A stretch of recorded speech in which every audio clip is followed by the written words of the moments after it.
Bem-vindos ao Prato Cheio Podcast. No programa de hoje, Visão do Evangelho, vamos mergulhar na Palavra de Deus e fortalecer a nossa fé. Prepare-se para uma jornada espiritual profunda. Saudações de paz a todos, sejam bem-vindos à terceira edição do nosso e vosso programa Visão do Evangelho, aqui no Prato Cheio Podcast. Este é aquele programa que veio para te ajudar no seu crescimento espiritual. Então aproveite bastante, siga-nos nas redes sociais, Prato Cheio no Facebook, Prato Cheio Podcast no Facebook, no Instagram, no TikTok e esteja ligado à nossa programação, não perca nada, porque este programa veio para trazer o melhor de Deus para nós. E neste terceiro episódio nós temos como tema profecias versus profetas à luz da Bíblia. E para este tema nós temos aqui o nosso convidado, profeta Josafate Munsaba. Pai Senhor, profeta. Paz, amado, paz, muita paz. Muito obrigado por ter aceito o nosso convite. Estamos maravilhados com a sua presença aqui. Ok, obrigado eu também a todos os telespectadores, né, por esse grande momento e vamos fazer acontecer. É hoje que vamos ter respostas com muita sabedoria. Será? Vamos ver. Bom, profeta, nós o Prato Cheio acompanha o profeta nas redes sociais e realmente o profeta tem sido uma bênção na vida de muita gente. Uau. E nós acreditamos que além de ser profeta, o pastor, ou o profeta neste caso, tem uma outra função, né? E nós gostaríamos de saber qual é essa função que o profeta vai exercendo mais. Então, para além de ser líder da MDR, né, que é o nosso ministério, certo? Eu sou mentor e escritor. Né? Ok. E o resto é lidar com coisas espirituais. Escritor, já tem um livro lançado? Sim, meu primeiro livro é A Oração que Funciona. Onde é que podemos encontrar? Olha, tá disponível na Automarte. Quem quiser adquirir, é só entrar na minha página, fazer o pedido e a gente pode mandar o livro no formato digital. Ok. Yeah, A Oração que Funciona. E nesse ano a gente vai lançar mais 2. Boa. Yeah. Boa. Então, profeta, nós vamos começar já com uma pergunta assim, meio picante, né? Visto que o nosso tema é profetas versus profecia à luz da Bíblia. Nos últimos dias nós temos visto que existem vários profetas. Como identificar que este profeta é de acordo à Bíblia? Será que a Bíblia vem trazendo um formato de como um profeta deve se posicionar ou deve se apresentar? Uau. Primeiramente, a expressão profeta, ela carrega sentimentos de guerra e preconceito por conta da realidade evangélica que a gente vive na nossa nação e não só em algumas partes do mundo. A Bíblia ela sempre foi clara em trazer as características tão visíveis e coerentes sobre os verdadeiros e falsos. A palavra profeta, que vem da palavra nabir, ou seja, mensageiro, transmissor, ela tem sido vista de uma maneira bem maligna nos últimos tempos. E se a gente não tiver um olho clínico para entrar para as escrituras, para a gente conhecer quem é verdadeiro e quem é falso, a gente acaba caindo numa armadilha. Um dos caráteres do verdadeiro profeta é ele possuir os frutos do Espírito, contidos em Gálatas capítulo 5, que é apenas um dividido em 9, repartidos em 9. Tá, o amor, a longanimidade, bondade, tudo isso ali. Então, a segunda característica do verdadeiro profeta, primeiro, os frutos do Espírito. Segundo, a simplicidade profética. Se olhares agora para a África e não só em outros países, todo mundo que carrega o título profeta ou ministério profético está longe da simplicidade. Certo. É mais ostentação, exibição de poder. Então, sem humildade, não existe ministério profético. João Batista, sendo um dos melhores profetas, cujo seu ministério só durou 6 meses, foi um cara muito simples. Certo. Então, a simplicidade faz de um profeta original.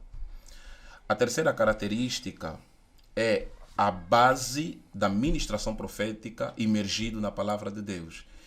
Se o profeta ele é portador de uma mensagem profética e essa mensagem profética não tem base na palavra de Deus, isso se torna um túnel vácuo.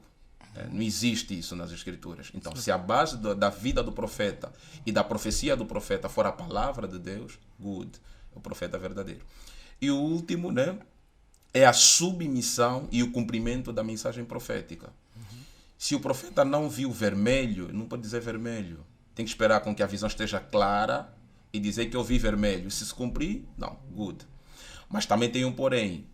Os que mais acertam são os falsos profetas. Ok. Satanás ele trabalha de forma mais assertiva no intuito de prender a tua visão e atrair a tua credibilidade. O profeta verdadeiro ele pode estar equivocado em algumas circunstâncias por conta da sua humanidade, mas o falso ele vai se revestir dos seus revestimentos espirituais, dos seus orixás e por aí fora, no intuito dele acertar e você crer que ele é o verdadeiro. Ele pode adivinhar a cor da tua camisa, a cor da tua calça, tudo isso aí por aí. Porém, isso não lhe qualifica como verdadeiro profeta. Mas o verdadeiro profeta, ele carrega uma mensagem que tem base na palavra de Deus, aquela mensagem cumpridora, e ela vem com a missão, ela vem com 3 propósitos. Primeiro propósito, que está em 1 Coríntios capítulo 14, edificar, consolar e corrigir. Se a mensagem de um profeta não vem com a missão de edificar, consolar e corrigir, esquece, não tem como. A última, né, que é muito importante, é o fruto do profeta dentro da sua família. A linguagem do profeta, se ela não for portadora de sabedoria e humildade, simplicidade e revelação, como diz Efésios capítulo 1, versículo 17, que o Senhor vos revista com espírito de sabedoria e revelação. Se ele fala mal com sua família, trata mal a sua família, não tem uma linguagem temperada, como diz Colossenses capítulo 4, versículo 6, não é um profeta de Deus.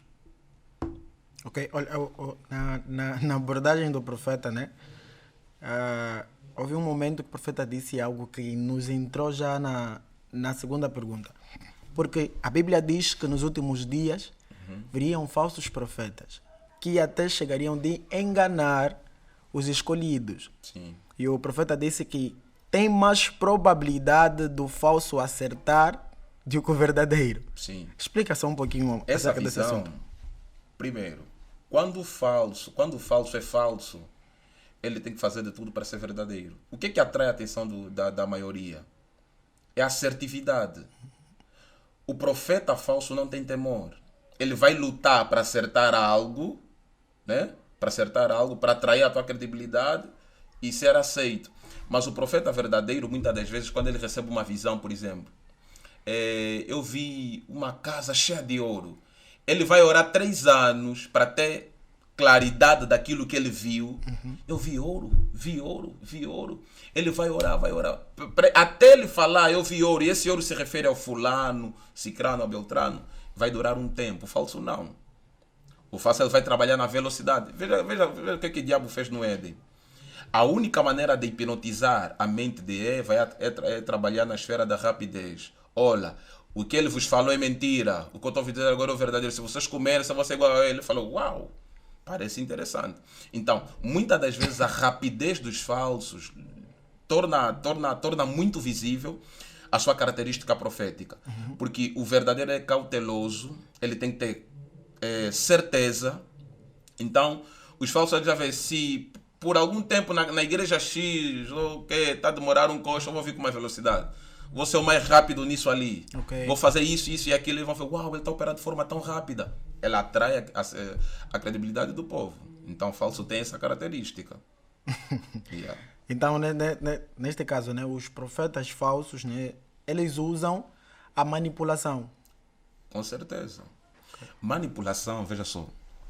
A palavra manipulação, ela está associada a um deus grego chamado Deipinos, que é o deus do sono. A pergunta que eu lhe faço é, como é que Satanás conseguiu enganar uma mulher que veio do ventre de um homem e cujo homem tinha o mapa da eternidade no seu corpo? Óbvio que Satanás, no processo da tentação, ele teve que usar mecanismo para deixar Eva, para deixar a mulher cair, entrar no seu nível de tentação. Primeiramente, a Bíblia diz que a mulher cobiçou, desejou, mas antes de acontecer a cobiça e o desejo, antes dela enxergar, acontece aí o processo de hipnose. ela atacou primeiramente o que ela pensa. A ideologia que já lhe foi dada, é isso que ela atacou.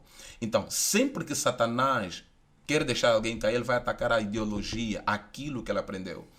Mateus capítulo 4, a primeira coisa que o diabo fez é encontrar Jesus, né? Pegou uma espada e eles começaram a brigar no deserto. Certo. Falou, brigando dessa forma eu não venço, vou atacar o que ele já sabe. Ok. Olha, se você é filho de Deus, transforma essa pedra em pão.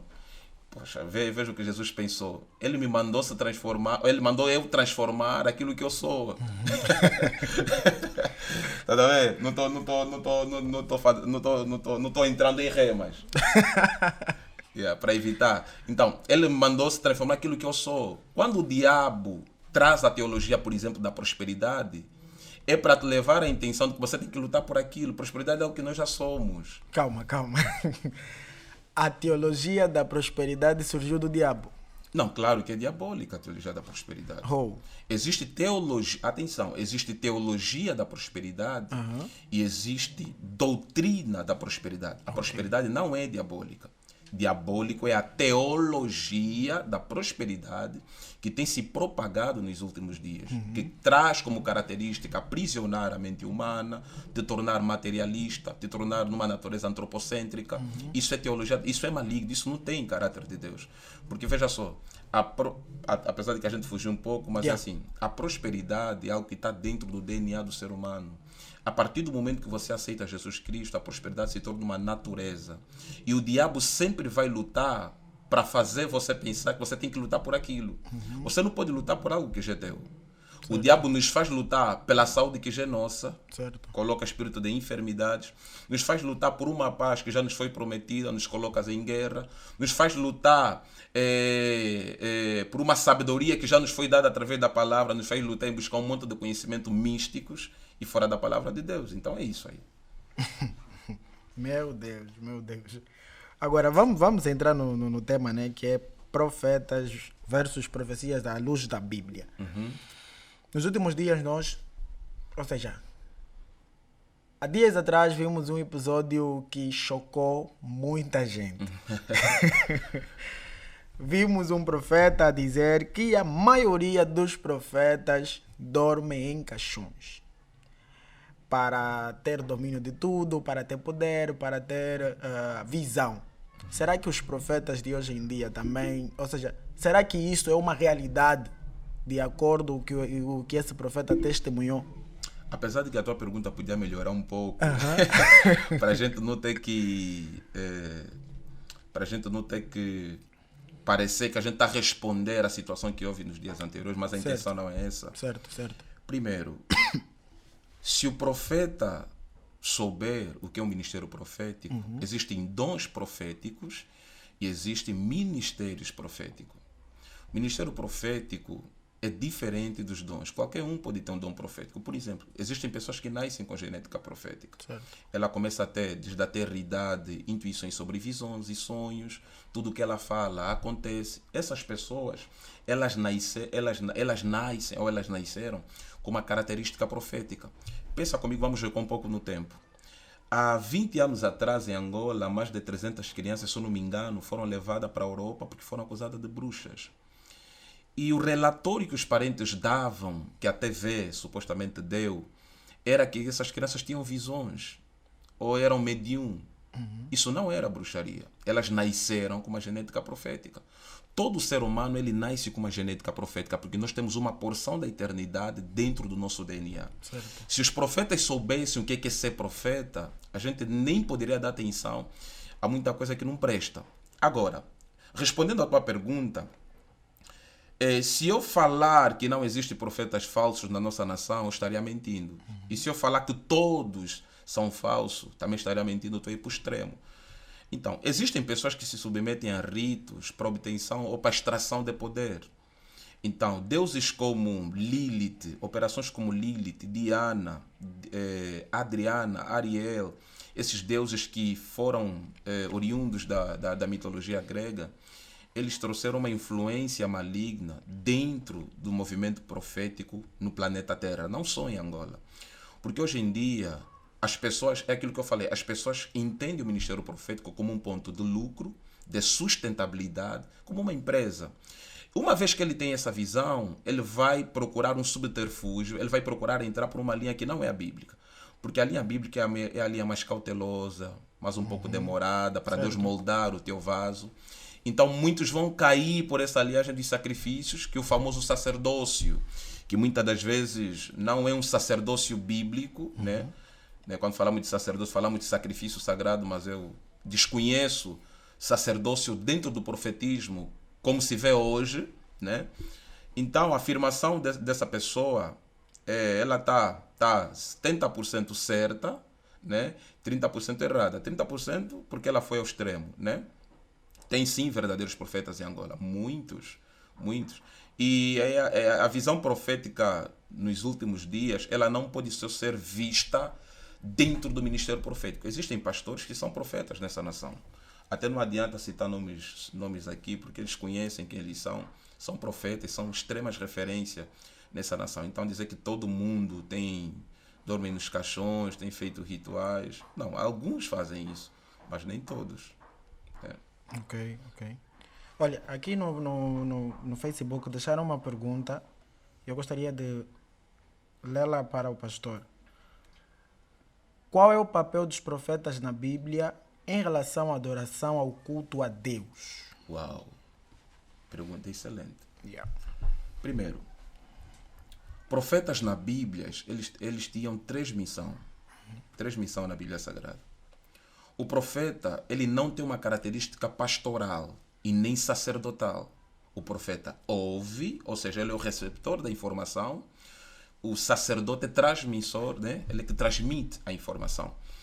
As três missões chaves para a vida do profeta na Bíblia era trazer uma mensagem de consolação, trazer uma mensagem de edificação em meio às guerras, em meio às turbulências, e trazer uma mensagem de exortação. Consolação, edificação, exortação.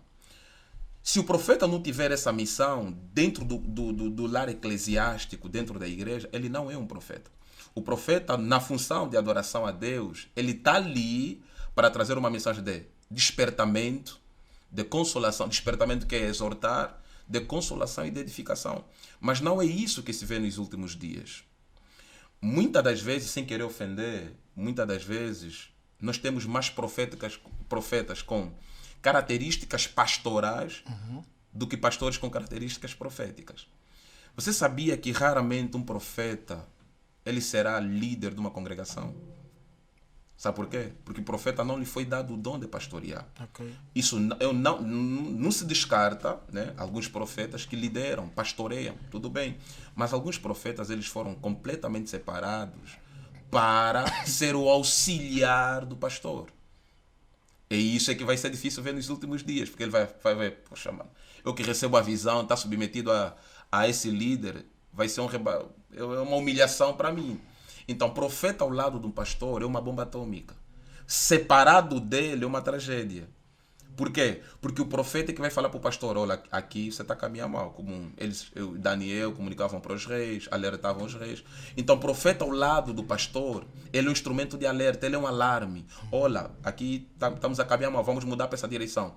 Ele é o homem que tem a missão, de acordo com Amós capítulo 3, versículo 7, de dobrar o seu joelho para ouvir ou para receber todo o mapa que Deus tem a respeito do ministério e a respeito do povo. Ok. O Sadraque Marcelino mandou como é que é? Como as profecias se relacionam com a pessoa de Jesus Cristo e como ele cumpriu ou está cumprindo essas profecias. Ou seja, como é que o profeta, né, trazendo as profecias, se relacionam à pessoa de Jesus Cristo e como ele cumpriu ou está cumprindo essas profecias. Uau! Primeiramente, profecias na Bíblia Sagrada, ela, na última geração que a gente está vivendo agora, nessa geração presente, que é a geração que nós queremos que é a última geração, a geração do avivamento, Atos capítulo 2, versículo 17 diz assim: nos últimos dias derramarei do meu espírito, não é o meu espírito, do meu. Se é do meu espírito, é uma porção dentro da genética de Deus. Okay. Se fosse o meu espírito, seria uma personificação de Deus. derramarei do meu espírito sobre toda a carne. Jovens, filhos e filhos profetizarão, jovens terão visões, velhos terão sonhos. Um dia vamos falar muito, de forma aprofundada, sobre esse assunto. Mas agora, toda a profecia, ela tem uma característica celestial no intuito de revelar a fonte. O profeta é um canal, Jesus é a fonte da profecia. Deus é a fonte da profecia. O Espírito Santo é a fonte da profecia. Então, quando é liberada uma palavra profética, primeiramente, a característica profética do profeta deve tornar visível a imagem de Jesus. No intuito de dar uma profecia, será que houve sabedoria? Quantas profecias já separaram famílias? Você chega para uma igreja e fala, olha, tua mãe que é a feiticeira da casa. Quantas profecias, às vezes não é que era mentira, mas a forma que foi entregada essa profecia destruiu uma família. Então, toda a profecia, dentro das características messiânicas, elas vêm com esses 3 propósitos que eu citei. Corrigir, consolar, edificar. Traz a imagem de Jesus. Não é que ela vai massagear o ego, mas ela traz a imagem de Jesus na sociedade. Ok. Então, calma. O profeta tem a missão de levar o povo a Deus. No intuito de trazer a palavra que edifica. Sim. E o que dizer dos profetas que usam mais o poder da profecia, se podemos dizer, para manipular o povo e ter benefícios próprios? Uau! Essa pergunta estava no programa? Veja lá. Presta muita atenção. Hoje em dia, a visão profética ela está inchada, ela está doente. Por que hoje já não se tem credibilidade em muitos profetas? Porque a genética profeta em Angola e no mundo ela foi ferida. Foi ferida com a infiltração do falso evangelho. E quando falamos de falsos profetas, não é só profetas por ministério ou ofício. Falamos de líderes que propagam um falso evangelho, que pregam um falso evangelho. Agora, quando um homem usa a profecia para ostentação, ganhos de bens materiais, ele não entendeu o ministério profético. Porque eu vou falar aqui uma palavra que pode criar muita revolução, muitos transtornos em mentes pequenas. Ministério profético é para escravos. Nós não somos reis, o profeta é um escravo. Veja como é que João Batista se vestia. Certo. Um homem que se fechar os olhos e orar 1 minuto, Deus falava diretamente com ele, mas se vestia de forma simples. Se os profetas entendessem que a missão de um profeta está na base da simplicidade e de manifestar o reino e de desmantelar toda a quadrilha infernal e de desmistificar os enigmas do mundo, não teríamos tantas aflições. O profeta não é só dado para trazer uma profecia, uma revelação. Olha, Deus está a me falar isso e aquilo, não. O profeta tem a missão de quando alguém sonhar, não entender o sonho, o profeta vai estar lá. Quando acontece um fenômeno que a ciência não explica, o profeta vai estar lá. Veja como é que era Sadraque, Mesaque, Abednego e Daniel. Eram homens dotados de ciências espirituais, principalmente Daniel, que desmistificava os segredos espirituais. Então, hoje em dia o ministério profético só se vê nessa vertente da profecia de forma lucrativa, porque as pessoas das quais se declaram profetas e praticam as tais obras, elas não são verdadeiramente profetas. Vamos usar aqui um termo que é muito conhecido, eles são, sem querer ofender, são M's, Isso está sujeito à identidade profética nos últimos dias, porque certo. Eu recebo muita gente que já foi abusada, Ela foi abusada de forma espiritual por vários líderes religiosos. Ela tem medo, ela tem trauma das igrejas. Por quê? Porque ela teve uma percepção sobre o ministério profético, teve uma realidade sobre o ministério profético que causou essas mágoas. Olha, Deus está me dizendo para você vender teu carro, você me dá. Deus está me dizendo, Isso não faz parte da genética profética. Você sabia que o verdadeiro profeta não obriga você a vender nada para lhe dar? Olha, eu agora queria chegar mesmo nesse ponto. Por quê? Porque nós acreditamos que existem profetas. E a maioria das vezes eles falam coisas que têm a ver mesmo com a nossa vida. Claro. Qual é o conselho que o profeta Josafate deixa a pessoas que vão ter com um profeta que fala sobre a vida e é o que está realmente a acontecer, mas depois vem essa. Mas para isso acontecer, tens que me dar isso, tens que me dar aquilo, dorme comigo. Qual é o conselho que o profeta deixa a essas pessoas? Ali já entramos naquela deixa que eu disse no princípio, que é sobre os sacrifícios, rituais satânicos. Isso aqui a gente não pode descartar. Uma coisa é uma pessoa ter a nomenclatura de profeta e outra ele viver a realidade profética e ser, na verdade, um profeta. Muitos têm dom de profecia e acham que são profeta. Efésios capítulo 4, versículo 11 diz: "Uns foram chamados apóstolos, profetas, pastores, evangelistas, pastores e mestres." Na verdade, quando uma pessoa vem para um profeta, a primeira coisa que essa pessoa vai aprender é despertar a sua consciência espiritual. O profeta vai treinar, vai ter um período de mentoria com essa pessoa. Eu não vou falar para você, olha, eu estou a ver um problema disso na tua vida e deixar você embora. Todo mundo lá aplaudir. Poxa, isso aqui é um show profético. Isso não é profecia. Todas as vezes que a revelação vem de um profeta, Efésios capítulo 17, ela deve ser acompanhada de sabedoria. Certo.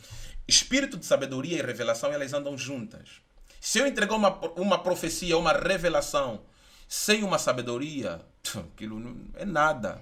Então, o que tem acontecido é o quê? As pessoas recebem um monte de revelações e profecias, mas elas não são treinadas. Deus me revelou que fizeram um ritual na tua vida para destruir tua vida sentimental. Essa é a profecia do século. Todo mundo tem problema na área sentimental. Certo, certo. Ela fala, uau, já começa a chorar, Ela fala, não, para Deus quebrar isso, Deus que me dá uma oferta de X. A oferta, eu não discordo da honra. Não discordo da possibilidade da pessoa sentir no coração em fazer um sacrifício, um gesto de fé. Eu não discordo disso. Ana ofereceu Samuel antes de ter Samuel. Quem sou eu para criticar quem tem um carro e quer ofertar um carro? Não, tudo bem. Mas essa iniciativa não parte do coração do profeta. Certo. Todo profeta verdadeiro, com relação a estas coisas, ele entende sobre a lei dos corvos. Elias não pediu nenhum corvo. Foi Deus que ordenou os corvos. Então, quem entende a lei dos corvos, ele não tem visão material. Ele vai se importar primeiramente com a alma da pessoa, estruturar a vida espiritual da pessoa. Posteriormente, trazer uma solução que a pessoa precisa. E ele nem vai cobrar nada. Né? Claro que ele pode orientar, olha, se você quiser fazer um ato de gratidão a Deus por aquilo que ele fez na tua vida, você é livre de fazer isso. Mas não estipulando. Lógico. O que Deus fala não tem preço, mano. Não tem Certo. preço. Não se vende, é algo inegociável. Tem como. Porque, olha, estou tocando no assunto ainda dos dons, né? Havia um momento em que eu, por estar no meio profético, comecei também a profetizar. Por isso é que você está com barba. Todos os profetas têm que ter barba. Não, mas barba é algo... Eu não sei se muita gente já te explicou sobre barba. Você sabe qual é o valor da barba para o ministério profético? Não. Ou para um homem de Deus? Na tradição judaica, a barba é uma representação de respeito e maturidade. Ok. Por que a unção, por que o olho em Salmos 133 caiu sobre a barba de Arão? Arão é uma representação profética da boca de Moisés frente a Faraó. Quando uma unção desce na barba, na verdade não é a barba de forma literal. Quando uma unção desce na barba, é porque Deus avaliou o servo, qualificou o servo, treinou o servo, e se ela desce sobre a barba, acabou. Está completamente aprovado. Então, o uso da barba, o deixar crescer da barba dentro do ministério pastoral, tanto como profético, como vaidade, muita gente não compreende isso. Isso tem uma representação espiritual, porque a barba no reino do Espírito, para nós que queremos na fé monoteísta em Deus e viemos de uma raiz judaica, é um símbolo de maturidade espiritual e crescimento. Certo. Agora pode falar. Pronto. Então, eu, por estar no meio profético, eu também cheguei a um momento que comecei a profetizar. Ok. Mas, em nenhum momento eu me declarei como profeta. Ok. Porque aquilo era, por eu estar no meio profético, admirar os profetas em que eu andava com Sim, ele. Então, sim. aquilo veio até mim, que me levou a profetizar algumas vezes. Sim, sim. O que dizer de pessoas que passam por isso, que só profetizou uma vez, Já se declara já se profeta. declara profeta. Uau. O bruxo também profetiza, o satanista profetiza, os mágicos, quem trabalha com a carta do tarô também profetiza. Quem lê as mãos também profetiza. Mas vamos lá. Existe uma coisa aqui muito ambígua dentro da visão evangélica que muita gente não percebe. Tudo que o bruxo faz hoje é uma réplica mal formada da espiritualidade cristã. Quando alguém manda você abrir tuas palmas da mão para ler a tua vida, isso aqui é uma réplica da espiritualidade cristã.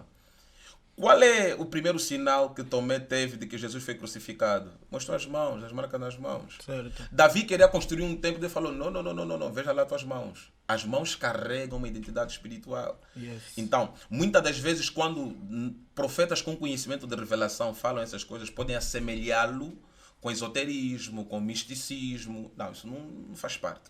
Agora, o dom profético, muitas das vezes, ele é ativado através da atmosfera. Quem convive numa atmosfera com muitos profetas, a probabilidade dele profetizar ou ativar o dom profético é rápida, é veloz. Mas isso não te torna um profeta. O profeta não. Você não se torna um profeta por profetizar. Você se torna um profeta por ter a genética profética completa.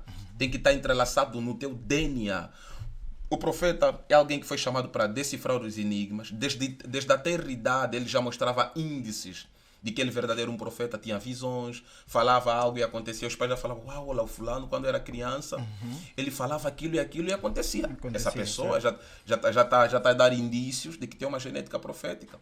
E um exemplo aqui, se olharmos no histórico de Lionel Messi, na sua biografia, a sua avó, né, que já faleceu, os seus pais, eles ao darem um relatório sobre o que se tornou hoje Lionel Messi, vão falar assim, olha, ele já dormia com a bola no colo.